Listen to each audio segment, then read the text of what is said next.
जय श्री कृष्णा, राधे राधे।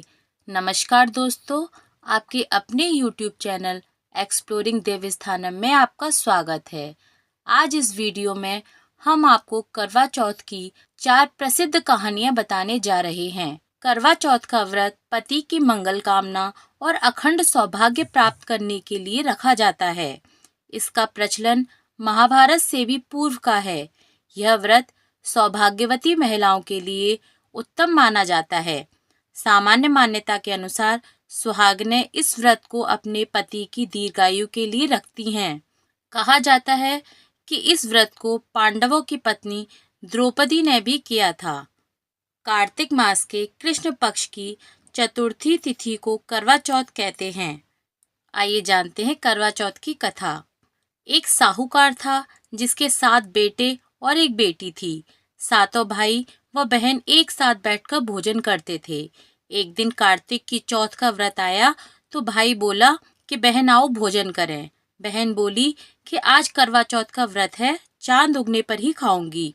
तब भाइयों ने सोचा कि चांद उगने तक बहन भूखी रहेगी, तो एक भाई ने दिया जलाया, दूसरे भाई छलनी लेकर उसे ढका और नकली चांद दिखाकर बहन से कहने लगे कि चांद उगाया है, अर्घ दे लो। बहन अपनी भाभियों से कहने लगी कि चलो अर्घ दे, तो भाभियां बोली तुम्हारा चांद उगा होगा, हमारा चांद तो रात को ही उगेगा। बहन ने जब अकेले ही अर्घ दिया और खाने लगी तो पहले ही ग्रास में बाल आ गया, दूसरे ग्रास में कंकड़ आया और तीसरा ग्रास मुंह की ओर किया तो उसकी ससुराल से संदेशा आया कि उसका पति बहुत बीमार है, जल्दी भेजो। माँ ने जब लड़की को विदा किया तो कहा कि रास्ते में जो भी मिले उसके पांव लगना और जो कोई सुहाग का आशीष दे तो उसके पल्ले में गांठ लगाकर उसे कुछ रुपए देना। बहन जब भाइयों से विदा हुई तो रास्ते में जो भी मिला उसने यही आशीष दिया कि तुम सातों भाइयों की बहन बनी रहो, तुम्हारे भाई सुखी रहें और तुम उनका सुख देखो।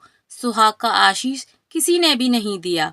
जब वह ससुराल पहुंची तो दरवाजे पर उसकी छोटी ननद खड़ी थी। वह उसके भी पांव लगी तो उसने कहा कि सुहागिन रहो, सपूती हो। तो उसने यह सुनकर उसके पल्ले में गांठ बांधी और ननद को सोने का सिक्का दिया। जब भीतर गई तो सास ने कहा कि पति धरती पर पड़ा है, तो वह उसके पास जाकर उसकी सेवा करने के लिए बैठ गई। बाद में सास ने दासी के हाथ बची कुची रोटी भेज दी। इस प्रकार से समय बीतते बीतते मार्गशीर्ष की चौथ आई तो चौथ माता बोली करवा ले भाइयों की प्यारी करवा ले। लेकिन जब उसे चौथ माता नहीं दिखलाई तो वह बोली हे माता, आपने मुझे उजाड़ा तो आप ही मेरा उद्धार करोगी, आपको मेरा सुहाग देना पड़ेगा। तब उस पर चौथ माता ने बताया कि पौष की चौथ आएगी, वह मेरे से बड़ी है, उससे ही सब कहना, वही तुम्हारा सुहाग वापस देगी। पौष की चौथ आकर चली गई, माघ की आकर चली गई, फागुन की चली गई, चैत, बैसाख, ज्येष्ठ, आषाढ़ और श्रावण, भादों सभी की चौथ आई और यह कहकर चली गई कि आने वाली को कहना। असौज की चौथ आई तो उसने बताया कि तुम पर कार्तिक की चौथ नाराज है, उसी ने तुम्हारा सुहाग लिया है, वही वापस कर सकती है, वही आएगी तो पांव पकड़कर विनती करना। यह बताकर वह भी चली गई।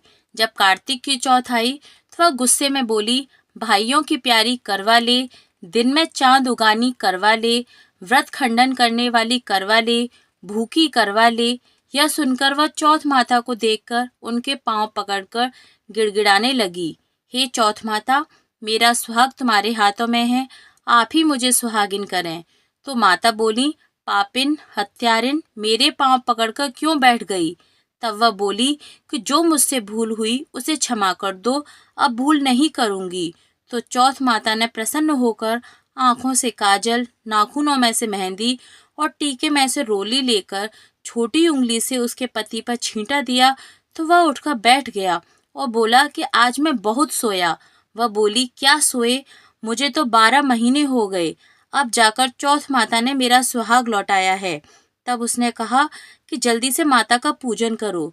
तब चौथ की कहानी सुनी, करवा का पूजन किया तो प्रसाद खाकर दोनों पति पत्नी चौपड़ खेलने बैठ गए। नीचे से दासी आई, उसने उन दोनों को चौपड़ पासे से खेलते देखा तो उसने सासू जी को जाकर बताया। तब से सारे गांव में यह बात प्रसिद्ध हो गई कि सब स्त्रियां चौथ का व्रत करें तो सुहाग अटल रहेगा। हे चौथ माता, जिस तरह से साहूकार की बेटी का सुहाग दिया, उसी तरह से आप हम सबको सुहागिन रखना। यही करवा चौथ के उपवास की सनातन महिमा है। बोलिए करवा चौथ माता की जय। आइए जानते हैं करवा चौथ की दूसरी कथा। अति प्राचीन काल की बात है कि एक बार पांडव पुत्र अर्जुन तप करने के लिए नीलगिरी पर्वत पर चले गए थे। इधर पांडवों पर अनेक मुसीबतें पहले से ही थीं। इससे द्रौपदी ने शोक विहल हो कृष्ण की आराधना की।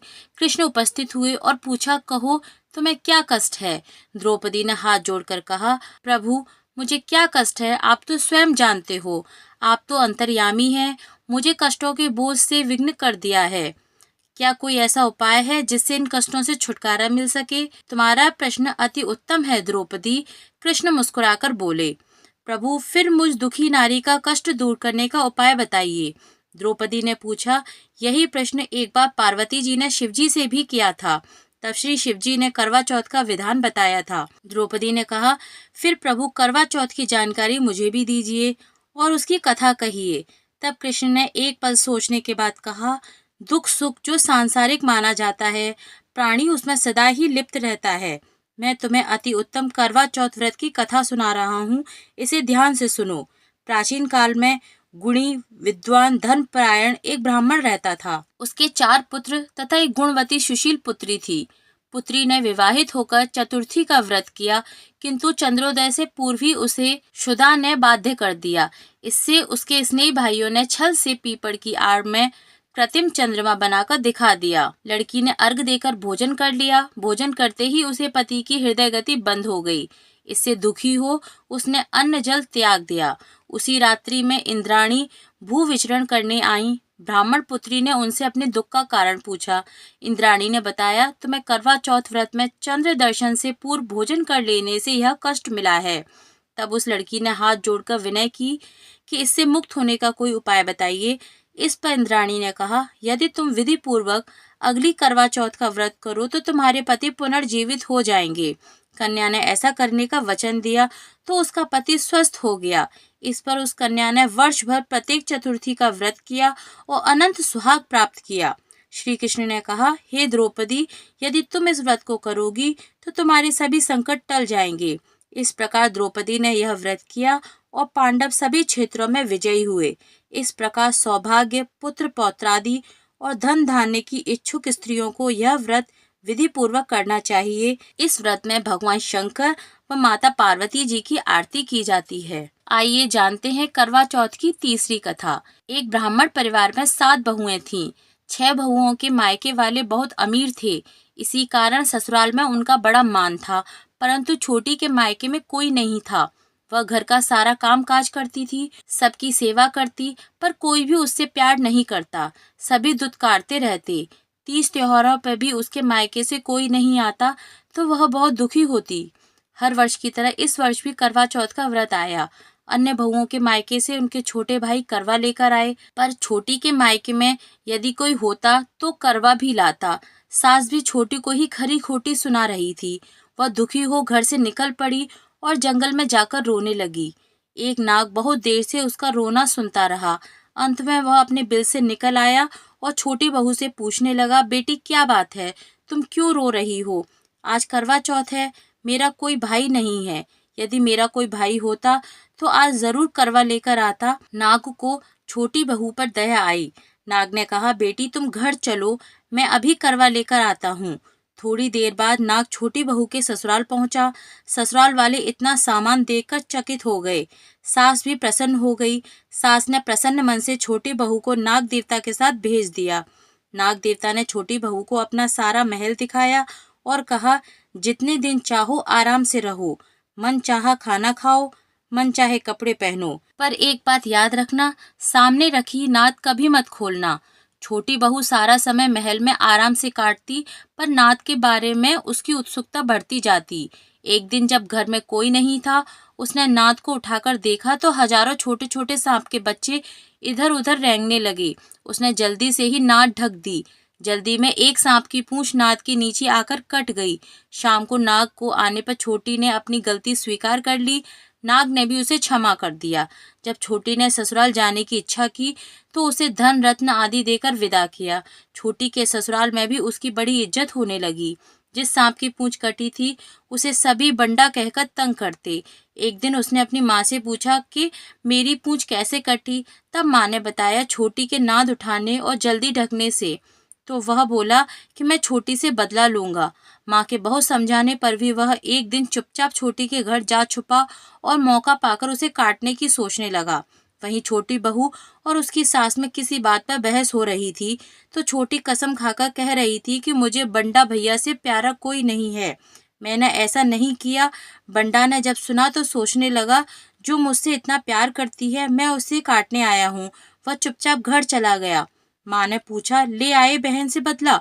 वह कहने लगा माँ बहन से कैसा बदला, तभी से बांडा भाई व छोटी बहन हुए। भाई प्रतिवर्ष चौथ के दिन करवा लेकर जाता, वह बहन बड़े प्यार से करवा चौथ का व्रत करती। आइए अब जानते हैं करवा चौथ की चौथी कथा। प्राचीन काल में करवा नाम की एक पतिव्रता स्त्री अपने पति के साथ नदी किनारे एक गांव में रहती थी। कार्तिक मास के कृष्ण पक्ष की चतुर्थी के दिन उसका पति नदी में स्नान करने के लिए गया। स्नान करते समय एक मगरमच्छ ने उसका पैर पकड़ लिया। वह करवा करवा नाम लेकर जोर जोर से अपनी पत्नी को पुकारने लगा। उसकी पत्नी उसकी आवाज सुनकर दौड़कर आई और उसने मगर को कच्चे धागे से बांध दिया। मगर को बांधकर वह यमराज के यहाँ पहुंची और यमराज से बोली भगवान, मगरमच्छ ने मेरे पति का पैर पकड़ लिया है, अतः पैर पकड़ने के अपराध में आप अपने बल से उस मगरमच्छ को नरक में ले जाओ। यमराज ने कहा अभी मगरमच्छ की आयु शेष है, अतः मैं उसे नहीं मार सकता। इस पर करवा ने कहा यदि आप ऐसा नहीं करोगे तो मैं आपको श्राप देकर नष्ट कर दूंगी।